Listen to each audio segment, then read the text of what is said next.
Greetings and welcome to Legacies of Wavryn, Lore of the Endelment. This will be chapter 32 of this reading.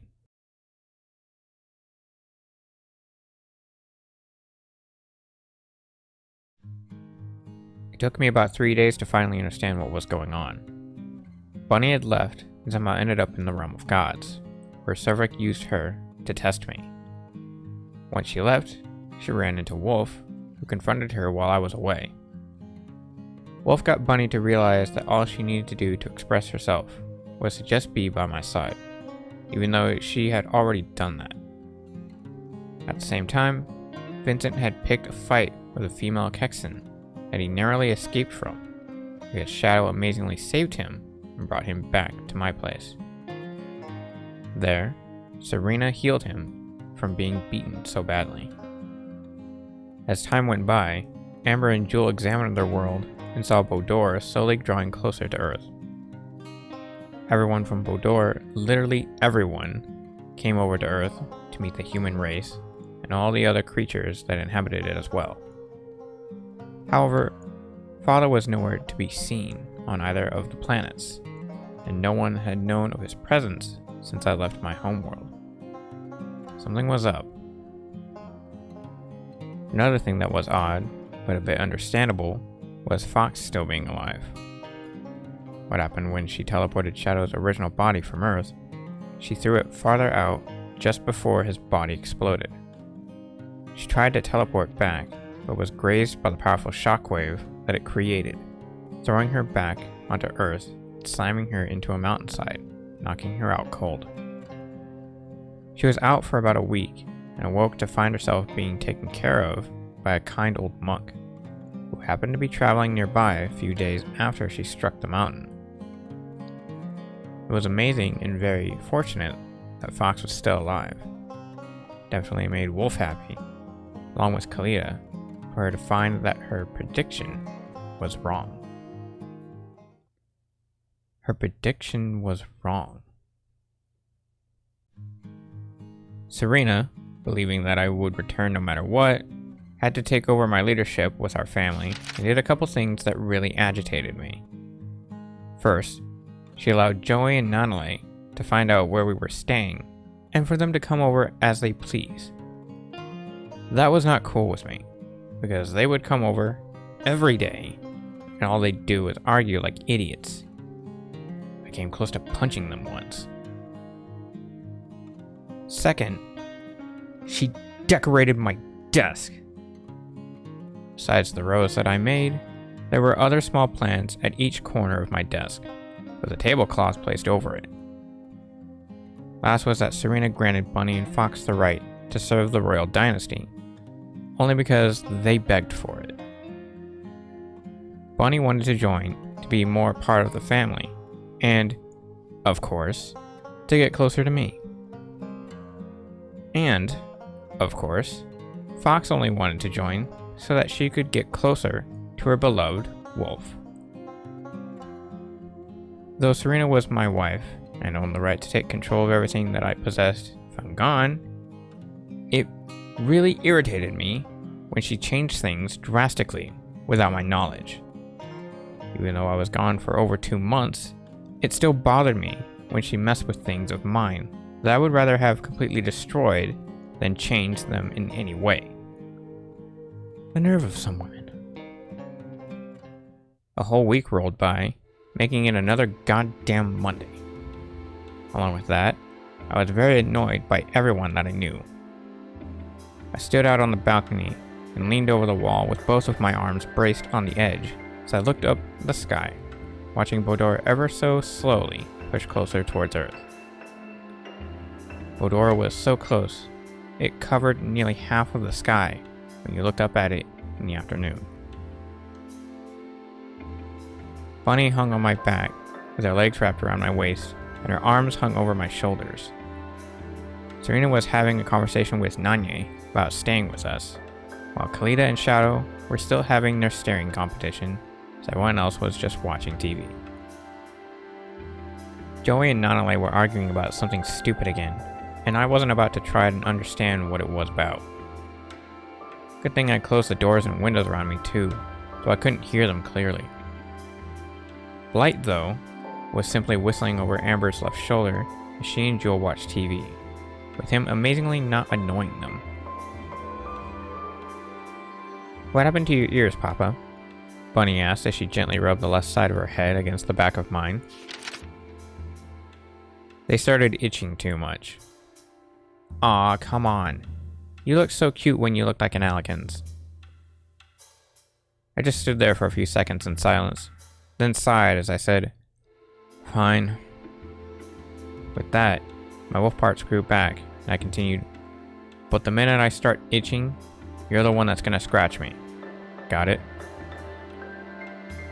Bunny lifted her head up as she began rubbing both ears with her hands and happily said, "Sure thing." I once again had to try and hide my emotion to how good the massage felt, while she continued, "Now you, Mama, and Serena all look like one cute little wolf family." Bunny said that because Serena had changed her body as well, turning it to look like she was a fox Alikins too. She made all her fox parts have orange fur, while she got a white dog collar and made it have her medallion hang on it like a dog tag, still with the magnetic gap. I didn't understand why she changed her exterior. There was nothing wrong with it. It wasn't necessarily the sight of humans that annoyed me. It was just how I myself felt looking similar to them. So Serena didn't have to change herself in any way to make me love her more.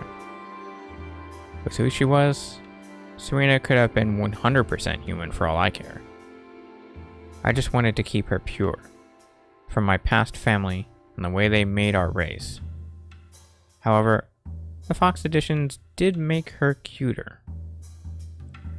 Bunny giggled again, then leaned over slightly to notice I was a little depressed and said, "Is there something wrong, Papa? You seem distracted." "Not really.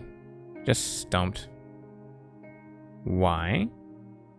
I looked down at all the people that were walking around outside and replied, "I realized something when I came back and saw my kind amongst the humans, so I didn't mind looking as my normal self anymore." "Really? What was it?" "Even though we're different by race, we're really all the same, by looks and by spirit. We're all simple living beings in this realm together. And like with our own kind, if we don't help out, then we're no better than that low-life demonian." "Who's that?" "Dominic, or Father as you've heard about him." "But I thought you hated humans. Mama told me so." "I do. They're all fucked up hypocrites. But they're still creatures of life and children of Kalitas, as we are, even if they don't see it that way." "How so?" "Humans believe in a bunch of random punks that have nothing over the creator. But that doesn't matter." I then heard someone scream in joy from inside the hotel room, while I continued, "Dumbass humans.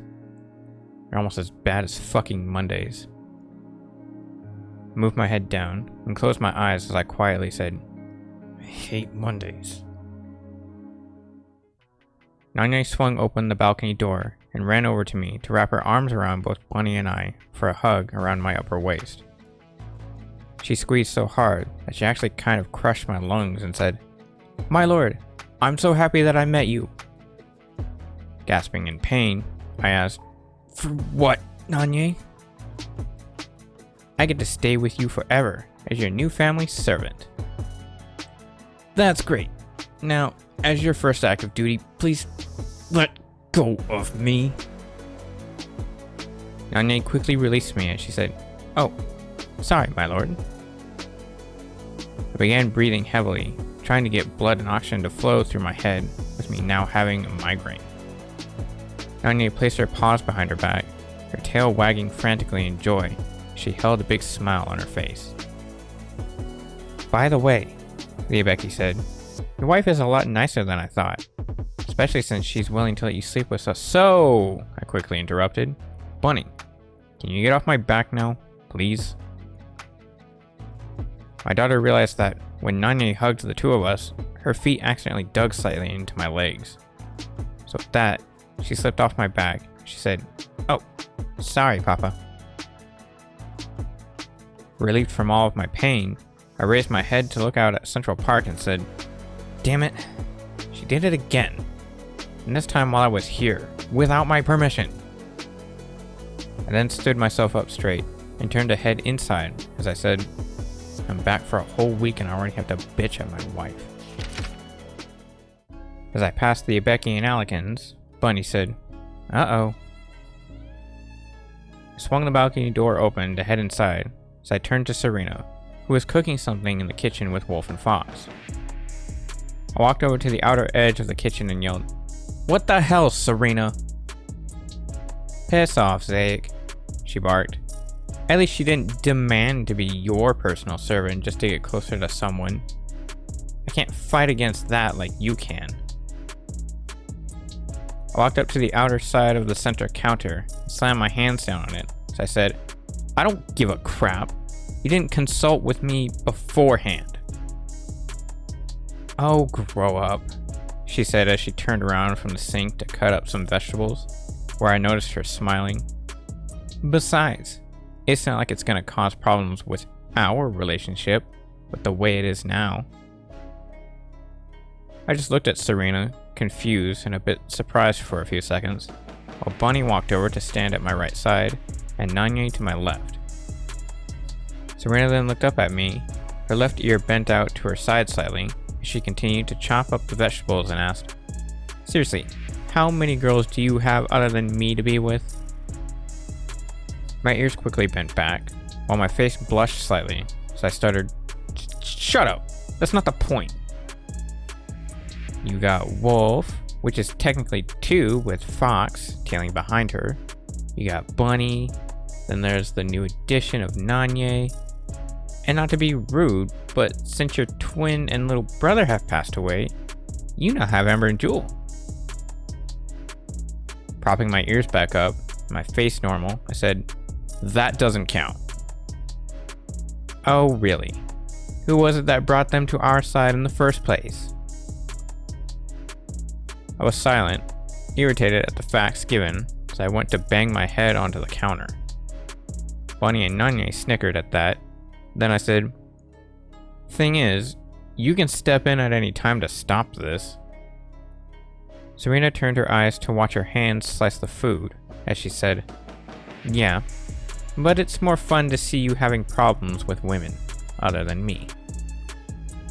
She pushed what she cut up to the side, while reaching out across her body with her left hand just as Wolf tossed another vegetable over. Serena then went to chopping again. She continued, "I'm surprised Nanale hasn't taken advantage of you yet." Everyone, except me, laughed at that as I raised my head to face my wife again. I glanced around at my friends, noticing them turn away as if to act like they weren't listening in. Then I turned back to my wife and said, "That's not funny, Serena."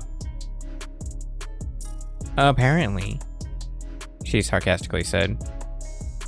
She then stopped and looked up at me and continued, "Just be glad that I only control who gets to be with you, Ray. Otherwise, if it were up to any of the other girls, you'd have way more problems." I watched as Serena went back to her cooking, then shifted the conversation, so I looked over at Wolf and said, "Get your daughter to help you out so she can stop bugging me." Bunny quickly looked over at me with a bit of anger and said, "Hey!" "Sorry, Ray," Wolf responded as she mixed ground meat with spices in a bowl. "Serena's already ordered me to not help you out while I was cooking with her. Same with my Foxy, so you're SOL." "Creator, damn it." My ears pointed back up, so I turned away from the kitchen to watch the TV, where I glanced over to my right at Nanya. She was staring at me, confused, which I found cute. And then smiled and asked, "What?" She glanced over at Serena, then turned back to me and asked, "I thought you were supposed to keep Serena pure." "I am. You see, with how the culture is on Bodor, if Serena were in a, quote, normal household, end quote, she would have been forced to change her attitude. But with me, I really don't give a rat's ass. Then why were you complaining? Because she didn't consult me while I was here. And though she's free to do as she pleases, I would have liked to have had at least a word in on the subject matter, even if Serena still got me to let you become a servant. Which really irritates me because I don't like having servants, and it's even worse now with Bunny being one of them. Nanya's ears twitched, and she asked, "You don't like having servants?" "No," I replied as I turned towards the TV. "It's insulting, degrading, meaningless, and worse, it makes me feel as though I'm walking in Father's footsteps." "And that's the new reason," Wolf said as she continued cooking, with Nanya looking over at the Alicans. "The old reason was because I barked, keeping my focus on the TV. I'm not gonna relive that." "But you relive it all the time, sometimes twice in one day."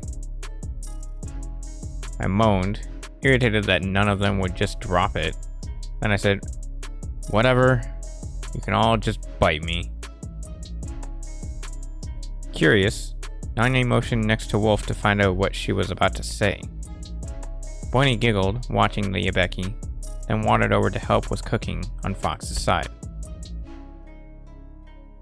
Overhearing my conversations, Amber kept her focus on the TV and said, "Damn, talk about issues." Not wanting to deal with anyone anymore, I turned to my bedroom and slammed the door behind me, while also locking it. I walked over to the closet and stood facing it in great anger, just about ready to punch it. However, as I looked into the mirror at myself, my image began to fade into Father's.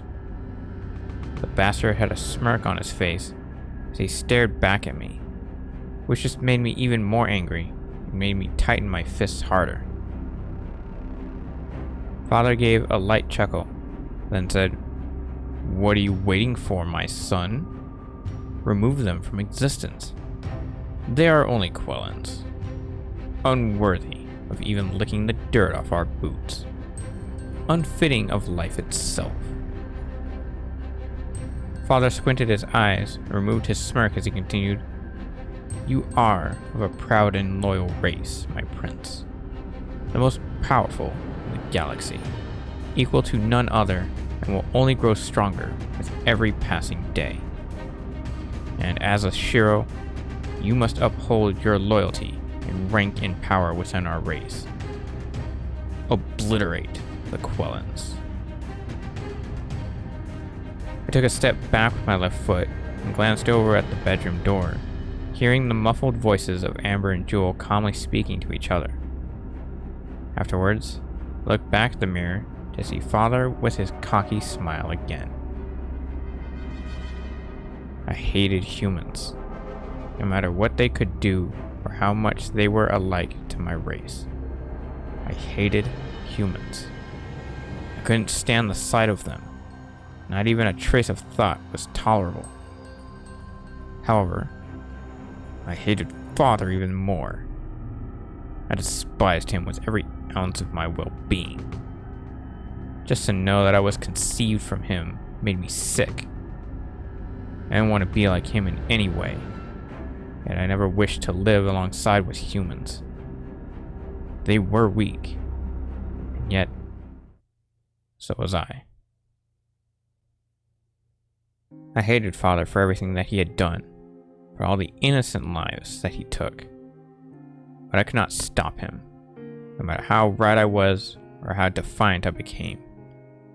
He was always the same, unaffected by any of my or anybody else's actions against him. And no matter what I did, no matter how much I went against Father's rule, I still became a spitting image of his former self. An evil being bent on nothing but destruction of those that cannot hold themselves up on their own feet, as if they didn't deserve to live their lives. In my hallucination, Father slowly walked out of the mirror and over to my left side as he placed his hands behind his back, where he stood facing the wall behind me, said, "You know that they're not worth being in existence, my son. So why not just destroy them now? They'll die eventually, regardless of how hard you plan to protect them. They can't live like us, no matter how much they evolve into our culture. Killing them now would only lessen their suffering. You know this to be true." He then turned his eyes towards me and continued, "You can't save them all, my prince. No matter what you do to try to overthrow me, you can't save them from death. Neither can you from yourself, Dominic," I viciously said.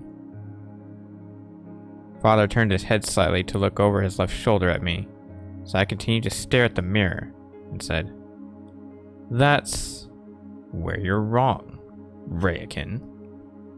For I have figured out the essence of eternal life, and it was a simple task to complete." With that, I quickly turned to stare at him, surprised and in fear as he continued, "As you know, all who are born within Wavryn are given a rival that forever plans to destroy them. Most succeed in their plans, and then are set to rule in their place. However, my rival did not. I obliterated him with ease, and no one else before or after him was able to oppose me as strong as he was. He was the best of them all. You know him. Remember?" I took a step back from Father with my right foot and barked, "Impossible. Grandpa died from a Kexan who had to kamikaze himself in order to destroy him."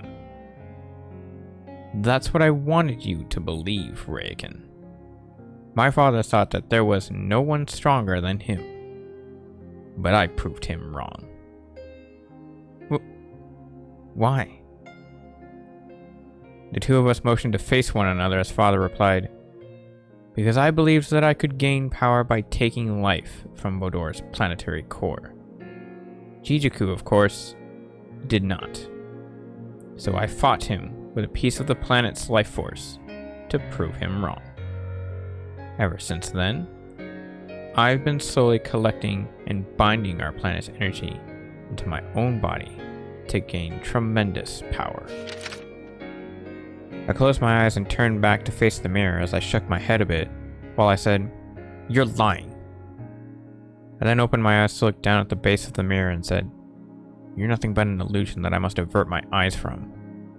The thought of me being just like you must be getting to me." "An illusion, am I, my prince?" Father asked. I looked back up at the mirror to notice that my image was back, but I saw Father as well. He looked as if he was standing right behind me, looking over my left shoulder through the mirror. "You should have gotten rid of that coat many years ago," he continued. "How can you be so sure that I am nothing more than an illusion?" He motioned his eyes to look out at his left and down at the floor as he said, "Maybe it's because..." He then turned back towards me with an angry gaze as he continued, "You have doubt. You doubted that Grandpa could be so easily destroyed by a Kexan. You doubted that Maria was destroyed by a Kexan. You even doubted if you could change your little brother back to his former self after he went on a rampage of hatred." Father gave a smirk as he tilted his head back while he squinted his eyes and asked, "Well, could you, my prince?"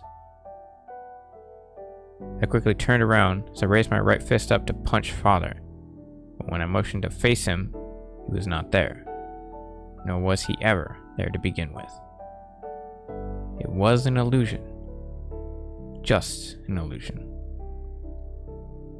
I glanced around the room for him, only to find that he had once again replaced my image with his own in the mirror. Father stood proudly against me as he held his hands together in front of his stomach, while still giving me that annoying cocky smile as he chuckled for a moment. I lowered my fist as Father continued, "No, you couldn't. You couldn't save him from the madness. All because of your doubt, which is why you will never become a true leader. Endelment. So long as I live."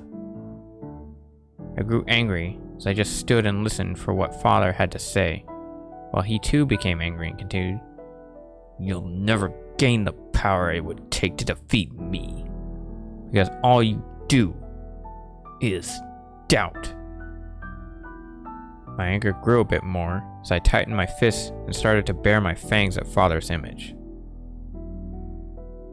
"Thus, you are no stronger than those that you so desperately wish to protect to keep their lives afloat.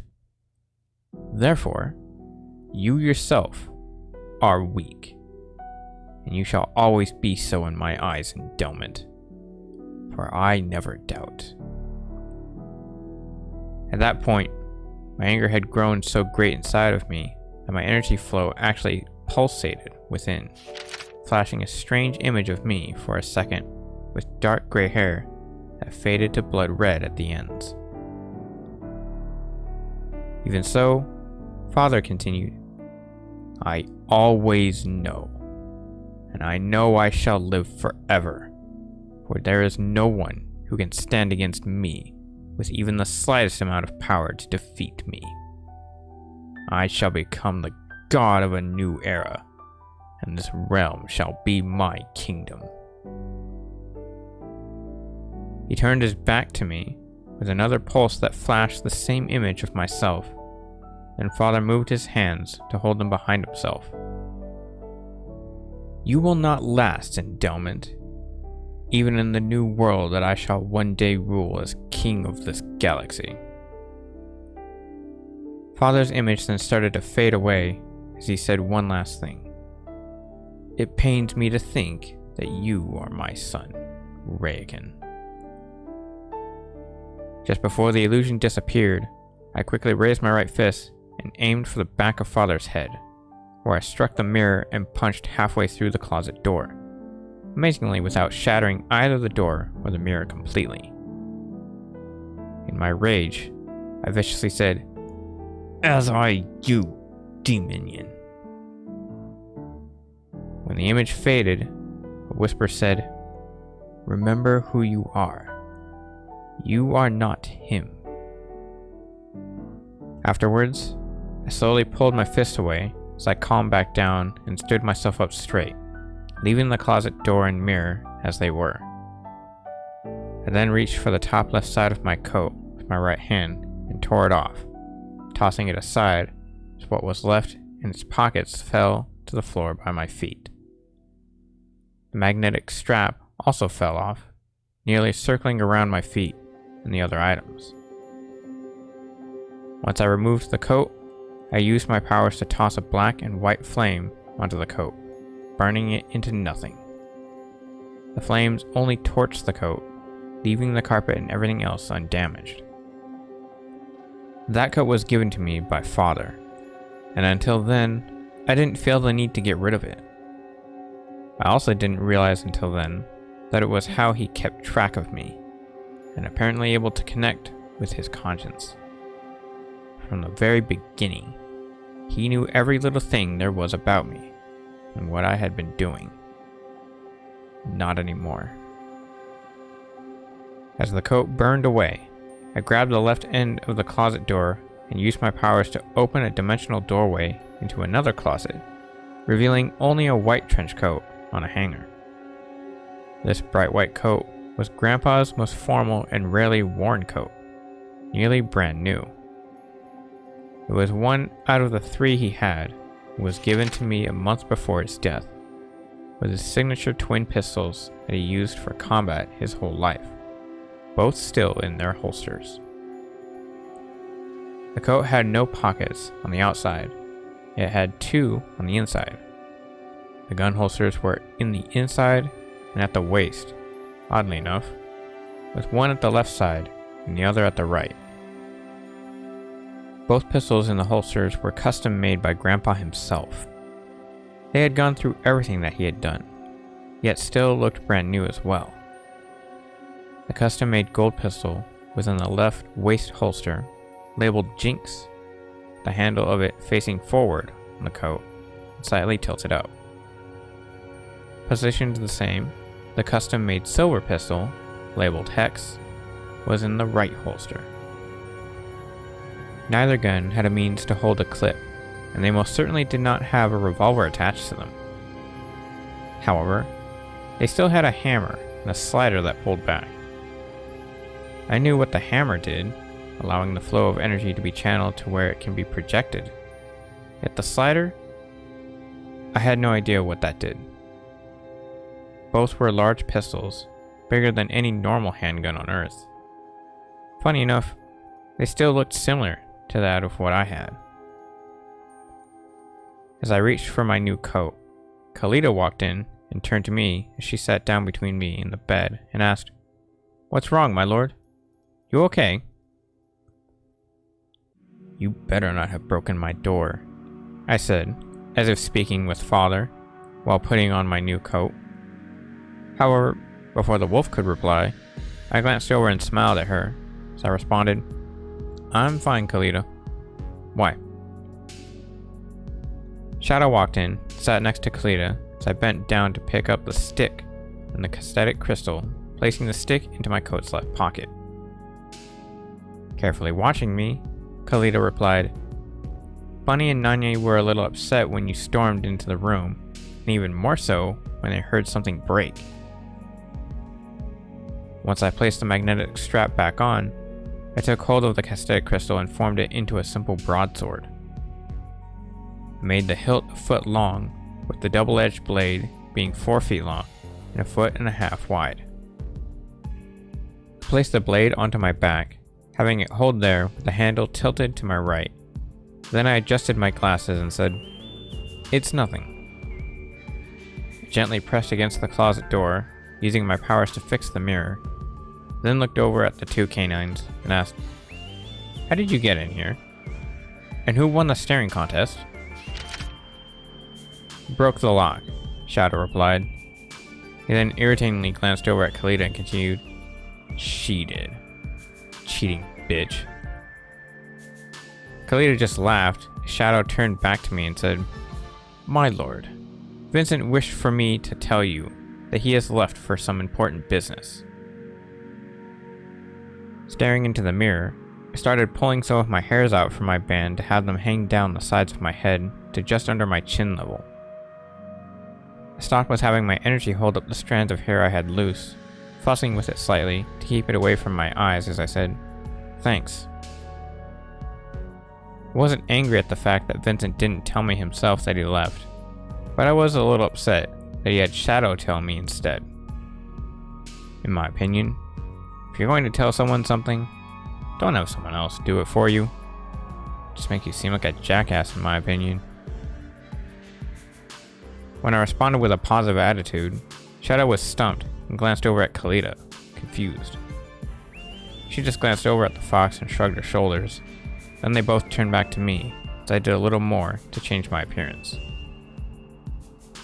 Thinking about the image I once had when talking with father, I changed the color of my hair and fur to be dark gray, with blood red the last 2 inches of it.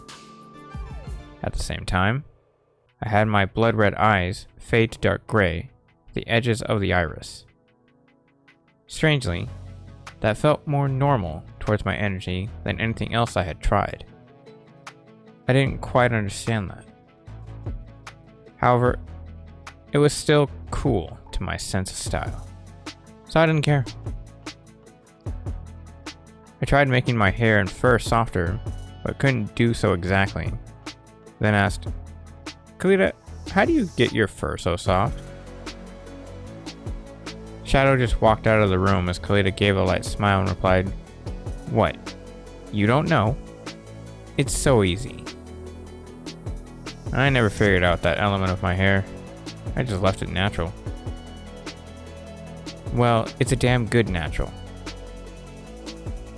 Kalita walked over to me and bit the end of my ponytail to tug at it lightly. The second she let go, I felt the change in my hair's texture on my skin and went to move my right hand through it. My hair was so soft that it almost felt like it wasn't even there and a bit unreal. Very amazing. Afterwards, I looked down at the wolf and said, "Thank you, Kalita." "No problem." I turned to notice Bunny and Nanye in the room, both standing in front of the bed as they stared at me, confused, while my daughter asked, "Papa, are you okay?" I smiled as I motioned over to them and replied, "Never better. Now I need to ask you two something." "What?" I looked at the Abeki and said, "First, since you're new, Nanye, I want you to stay here and watch over the half-bloods." Like a teenager, Nanye lightly stomped her right foot. She bent her head back and whined, "What? Why? That's not fair." "Deal with it." I then looked back at my daughter and said, "Bunny, you and I will need to go out and get Vincent." "Why just us?" she asked. "And why isn't Yojin going?" "As my daughter, I want you to get some combat experience and learn how to defend yourself. Best way to do that, in my opinion, is to just go out and fight." "Isn't picking fights wrong?" "Yes, but stepping into one isn't. And to answer your other question, Yojin's a loser." Calling out from the living room, Yojin yelled, "Go fuck yourself, white boy." I laughed as I turned to head out of the room, yet stopped when Nanye turned to me and asked, "Hey, can I get a collar?" I looked back at the Abeki, confused, and asked, "Why?" Bunny quickly and joyfully asked, "Ooh, can I get one too?" "What?" Kalita just walked past me and she said, "You mortals are a strange bunch."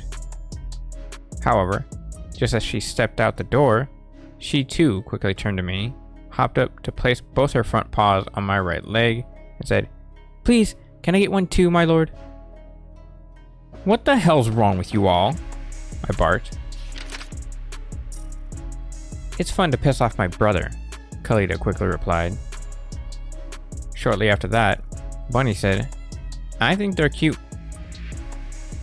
I glanced at each of them, then looked at the Abeki and asked, "Well, what's your excuse?" Oddly enough, she just calmly shrugged her shoulders, then said, "I just wanted one." I turned to head out as I said, "For the love of the creator, you girls are gonna make me blow a blood vessel in my brain." "You first need to have a brain for that to happen," Serena called out, having heard what I said. I stopped just halfway past the kitchen and looked over at my wife, irritated, who just laughed when she noticed me. Afterwards, I turned back to the other three and asked, "Do you really want dog collars?" All three happily nodded. Then I asked, "Do you even know what they're meant for?" "I do," Jewel replied. I glanced at the half-blood and said, "I'm not speaking Earth-wise. There's a more..." I sighed as I looked back at the three and said, "demeaning reason to it in Wavryn." "What?" Nanye asked. Instead of me explaining it, Kalita sat down and answered the Abeki with what a collar meant to those around Wavryn. It symbolized slavery to any who wore them. Most, of course, were worn either by Alikans or Helaroga. However, it was only a symbol long ago, no longer looked upon as such nowadays. No one I was around knew about that, but I did. Wolf, apparently, started to make it a new style, but it kind of bothered me. Yet since no one else knew or cared, I just ignored it. Other than that, the collars themselves didn't do anything, so they were quite pointless. When Kalita was done, somehow Nanye just became more excited as she turned to me and said, "You should get one, Ray. It would make understanding you a lot easier with how your wife is." Immediately, Serena busted out laughing, while I barked, "Bite me!" "Oh, come on," Wolf said. "You would look cute if you did, my lord." I moaned in irritation, then said, "Fine." I walked over to Serena, who was reading a cookbook to make something new, and I went to gently hug her as I pulled her away from the counter. She laughed and tried to playfully get away, yet I just held on and went to kiss her luscious lips. Once done, she wrapped her arms around my waist and asked, "What's with you?" "Nothing. Just wanted to be nice to you." "You're always nice to me, Ray." Not from my point of view. At least, not from how I've been acting this past year." Serena moved to place her head under my chin, while I gently held the back of her head with my left hand as we closed our eyes. "Aw," Anya said. "How nice." Yojin glanced over for a second, then turned back to the TV as he said, "Whatever." I let Serena continue with what she was doing, as I told her what I was going to do. Of course, just like herself, Serena simply told me to come back unharmed. As I walked over to Shadow to get Ricard from him, Blight flew to hover over my right shoulder, whistling to himself still. I walked over to stand behind the left side couch and said, "Change out so I can have Ricard again." "Sure thing," Shadow said, lying across the center of the floor. His fox body faded away into Ricard's battered hilt, while his soul flew up and back into my body. He chuckled, more in a way of being frightened slightly, then said, "Hey, Master. How's it going?" "Shut it, Shadow," Zaec barked. "Be grateful that I don't feel the need to kick your ass right now." "Yes, Master. Thank you, Master." I raised my left hand to call the hilt over to me and placed it in my right coat pocket, then headed out the front door. Bunny followed Blight and I to head out and find Vincent, while Kalita and Nanye traveled to the mall. I had to go there as well first, only because Bunny was begging for a dog collar, and I wasn't going to put up with her whining if I denied her of it. Bunny, Nanye, and Kalita picked out dog collars for themselves, which I noticed was funny with how it was a little weird to the humans around us. However, that didn't bother any of us. Nanye had picked out a golden collar for herself, Kalita a teal one, and Bunny a bright red one. Bunny and Kalita got name tags. Both looked like bones that had their names engraved on them in cursive on both sides. Keeping it simple, I got a black collar for myself, with Nanye and I getting diamond-shaped name tags. Hers had her name, while mine had my favorite title, Ray. Walking out of the store, Blight flew up a bit from my right shoulder and said, "You're all a bunch of weirdos." "Shut it, Blight," Kalita barked. Our group split up, with it just being Bunny, Blight, and I motioning out to look for Vincent, while the others headed back to the hotel. Oddly enough, there were less cars on the road and less planes in the air from the mixed races becoming friends, which I guess wasn't all that bad. But it made the space that the humans made seem pointless now for all the roads and runways, along with their vehicles. At least, in America. Not sure about anywhere else.